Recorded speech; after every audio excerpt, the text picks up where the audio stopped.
What's up, Dilio, coming to a video on how to warp samples. This is how it's done. Okay, so samples are warped by turning on the warp feature. If you go to the program edit, you'll see it right there, and you can turn that on. You can also turn that on from the main screen. So if I could show you right here, you're on main. I hit this little eye right here, this little eye icon. We got this, and we can hit warp samples. That'll take us right to the menu. And this is that loop from my loop library density. I just dropped that out this year. But right now we don't hear anything. It's 120 BPM. When I turn on warp, notice that we have a BPM on here. This is slightly accurate because it is at 60 BPM, but the loop itself is at 120 BPM. Let's play it and hear the result. Well, first I gotta trigger it. 2, 3, and now listen, this is good. Here I was playing faster, so we got to change this to 120 BPM because the MPC misread the tempo. If I change that to 120 BPM with warp turned on, let's listen to the result.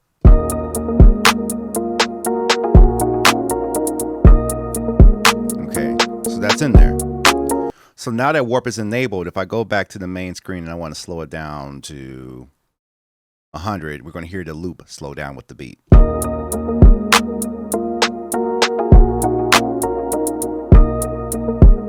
Say if we want to go faster, 120 BPM. Well, that's where we were originally at, but let's say we want to go to 140.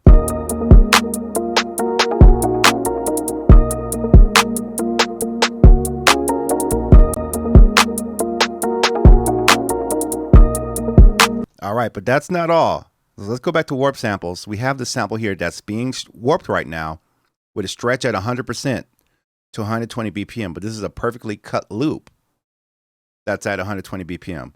What we can do now is change the key. Well, change the key of the sample right here. So if I go up 7 semitones, let's listen to the result.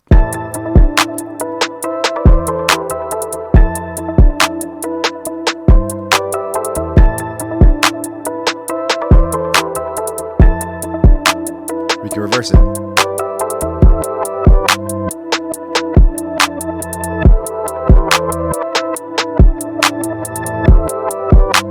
Okay. Take that off. Change the key.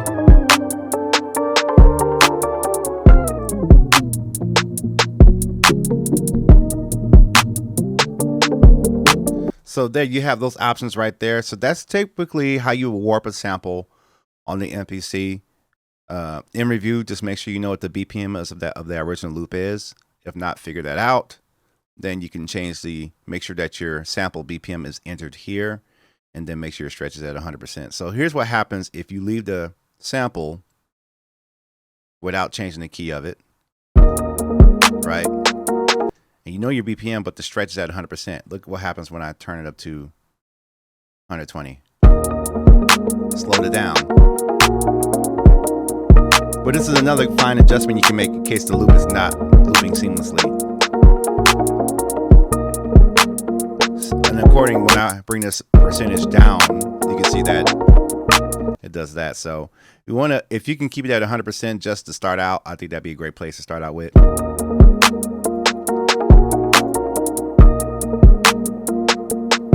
And you notice right here on the screen, we're triggering the sample one time and letting the loop do its work on its own. Let's do another loop. So if I do another loop like right here, 105. So this loop right here. Hear that loop right there? Okay. So that loop is 105. If we trigger that with this sequence, this is what we're going to get. See, it's not quite on beat. So how do we fix that? Edit, go to the sample, turn on warp. I know from the labeling of the loop that I did, it's 105 BPM. And it almost has it. It almost calculates it perfectly, but not quite. So I'm going to adjust this to 105. 105. 0, 0. Do it. So now when I play the loop, it's going to actually bring it to the tempo of the song. Hear that? Let's do that again. So I'm going to show the screen so that you can catch this, because I want you to catch this. All right. So now we're back on the screen. Okay. Now, we know that the loop is at 105 BPM because it's labeled as such. We know that the loop is not on time with the beat. Turn on warp. We see that the MPC has detected it as 104.88 BPM. I double tap that. I'm going to enter the correct tempo there. Sometimes it gets it right, sometimes it doesn't. I hit that right there, hit play. Now we're in beat. You also have a slider here that kind of shows you where you should be at in the song. So this is something important too, because these count the bars right here.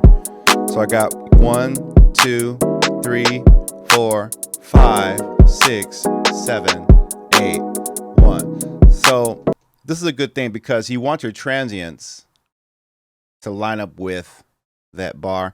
So look what happens when I change that percentage. See how that messes with that? And I'm changing the percentage. So here, it's messing it up. So if I get it back to 100%, we're in the ball game. And if I change the semitone, now I can change the tempo and the pitch. Reverse it.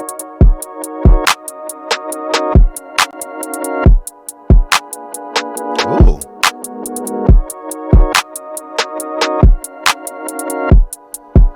So what I could do on a situation like this, I'm just gonna let the creative juices flow. Put a little half speed on it. Well, I don't want y'all to hear that. I'm gonna keep that for myself. Ooh. Then I put a little air EQ on it. I'm just kind of going in a creative flow because I hear something. Now let's put a little filter on it.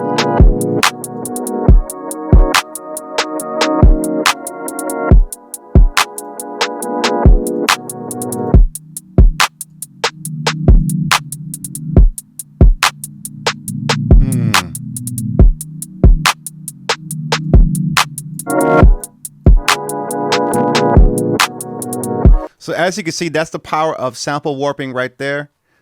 You can really have fun with that and loop and warp samples. So I hope that this helps you if you're a beginner or if you're somebody that just needs a refresher on how to warp these samples. If you like this type of content, make sure you subscribe and help me get to this channel goal this year. I need your help. And also visit DailyGoT2K.com. If you want to buy these loops yourself, they are all available on my website. I got about 30 loops in this pack that I created. So feel free to use those or purchase them and use them for your projects. All right. I'll see you later. Peace out.